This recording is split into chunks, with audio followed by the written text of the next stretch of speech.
Halo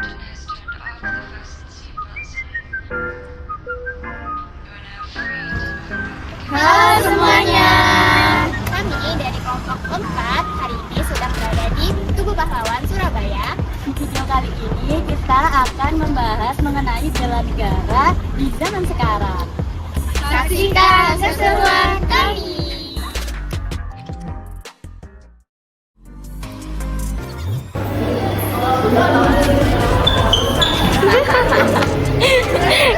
Lihat nih.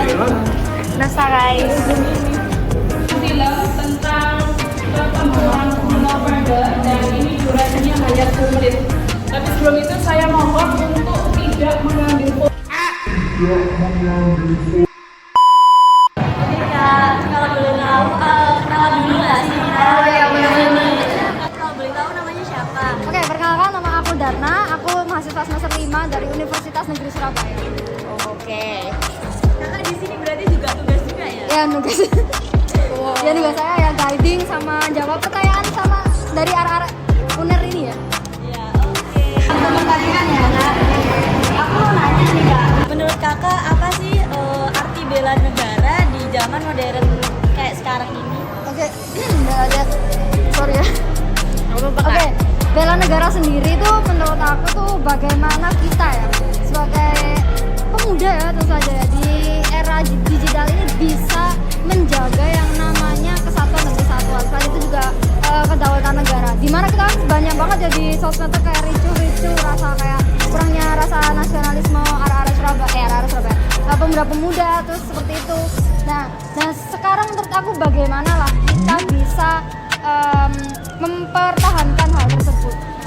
Mempertahankan salah satunya ya bisa berkunjung ke museum. Terus kita bisa melihat kayak tapak tilas orang-orang zaman dahulu bagaimana sih cara mereka bisa membuat NKRI ini menjadi satu ya, yaitu Negara Kesatuan Indonesia tadi ya. Terus kalau dilihat dari sejarah ya, sudut pandang sejarah ya, kalau yang aku baca, kita tuh kalau misalnya baca sejarah kita tuh bisa lihat orang-orang zaman dahulu sampai mati-matian gimana mereka bisa merdeka. Nah kita sekarang udah merdeka, gimana nih caranya agar kita tuh bisa mempertahankan. Jadi yang mempertahankan tuh disuruh apa ya gitu. Oke, pertanyaan selanjutnya nih, aku mau nanya, kakak kan sebagai pemuda Indonesia juga salah satunya, gimana sih cara kakak atau ada nggak saran buat pemuda-pemuda di luar sana buat gimana cara kita bisa menunjukkan rasa bela negara kita? Nah salah satunya itu aku ya, kalau sekarang kan zamannya TikTok ya gitu, kita bisa cari aja sih kayak sejarah apa.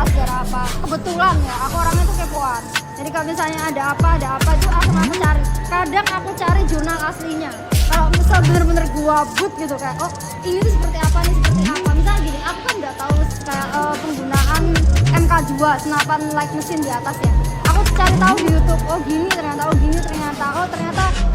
senapannya bisa mengeluarkan 50 butir peluru dalam 1 menit kayak gitu-gitu. Beratnya berapa kayak gitu-gitu. Terus setiap namanya kenapa beda-beda? Karena mereka punya fitur yang berbeda-beda. Fiturnya tuh meski kecil ya bedanya, tapi namanya tuh dibedain gitu. Nah kayak gitu kalau aku. Jadi cara kita tuh kepo terus oke. Kayak mungkin ya kalau nggak suka sejarah, nggak suka baca jurnal, nggak suka baca ini, kita bisa lihat film. Nah itu film terus paling gampang soalnya film yang aku tonton dan menurut aku tuh seru banget itu namanya Sang Cai kayak gitu. Terus ada juga Sang Penari. Terus ada juga yang Raja itu lah aku lupa namanya. Banyak lah film-film lawas seperti itu bisa kita nonton lagi buat memupuk rasa nasionalis kita. Berarti wawasan kakak luas ya mengenai sejarah ini. Iya. Museum ini bahkan. Udah belajar 2,5 tahun kalau sejarah ya. Itu kak kakak kan udah muter-muter ya di sini. Iya. Udah tentu tahu ya tentang Museum 10 November ini. Iya. Menurut kakak apa sih yang kakak lihat dari museum ini tentang perjuangannya terutama? Ini kan awalnya ini kan awalnya dari Tugu ya.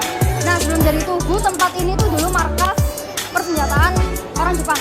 Nah sebelum jadi campnya arah-arah Surabaya. Terus sebelumnya lagi kita mundur ya, ini tempat ini dulu namanya tuh Radvan City. Bentuknya kayak White House buatan Belanda.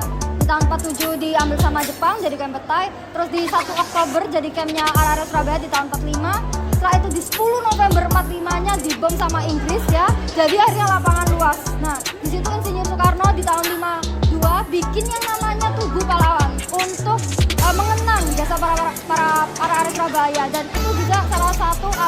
kenapa kota Surabaya menjadi kota pahlawan. Nah, itulah kenapa bisa dibilang itu kenapa museum ini, tempat ini tuh menjadi tempat yang berkesan ya. Ya karena itu tadi perjuangan arah-arah Surabaya untuk membebaskan diri dari jajahan. Kita kan udah dijajah 100 tahun nih, 176 tahun lah sama Belanda. Meski sebenarnya kalau orang-orang bilang 350, itu cuma buat kiasan doang sih sebenarnya. Lebih lama. Enggak lebih cepat. Kalau pas kiasannya 350, kalau yang aslinya ada sekitar 170-an, 76-an lah gitu. 176 tahun sama Belanda, terus 3 tahun sama Jepang. Nah di situ kita kan nggak mau ya dijajah lagi sama orang Inggris. Maka dari itu kenapa anak-anak Surabaya ini mereka melawan agar orang-orang lain, orang dari negara lain ini tidak menjajah negara ini. Keren banget. Dapat wawasan banget sih kita guys. Oke ya, makasih ya. Ya. Makasih banyak, makasih.